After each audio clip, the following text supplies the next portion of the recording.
পারিগালকাটা ইউনিয়নে 13 তারিখ কিছু বিচ্ছিন্ন ঘটনা ঘটেছে, কিন্তু তার সাথে বিএনপি এবং বিএনপির অঙ্গ সংগঠনের কোনো কর্মী সমর্থক জড়িত ছিল না। নির্বাচনের দিন জামাত ইসলামী এবং আওয়ামী ফ্যাসিস্টরা সেনাবাহিনীর নিকট মিথ্যা অভিযোগ দিয়ে তাদেরকে উত্তেজিত করে পারিগালকাটা বিএনপির কর্মী সমর্থকদের অনেক অত্যাচার করেছেন এবং 12 তারিখে নির্বাচনে পরাজিত হয়ে পরিস্থিতি ঘোলাটে করার জন্যে জামাত ইসলাম ও আওয়ামী ফ্যাসিস্টদের যোগ সাজসে নাটক সাজিয়ে স্থানীয় বিএনপি ও নবনির্বাচিত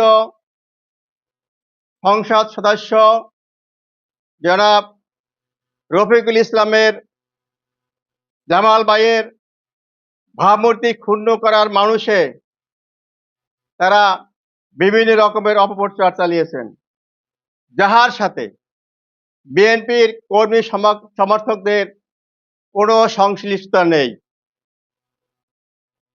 পারিগালকাটা ইউনিয়ন বিএনপির সাধারণ সম্পাদক জনাব মিজানুর রহমান কালাম সাহেবকে জড়িয়ে মিথ্যা প্রচারণা চালিয়েছে।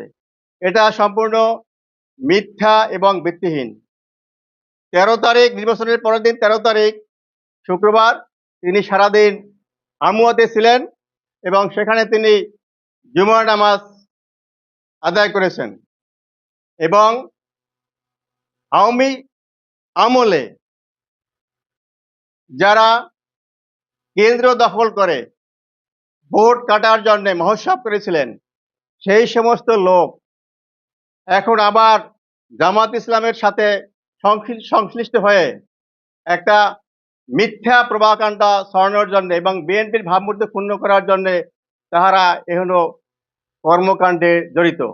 পারিগালকাটা ইউনিয়নে 13 তারিখ কিছু বিচ্ছিন্ন ঘটনা ঘটেছে, কিন্তু তার সাথে বিএনপি এবং বিএনপির অঙ্গ সংগঠনের কোনো কর্মী সমর্থক জড়িত ছিল না।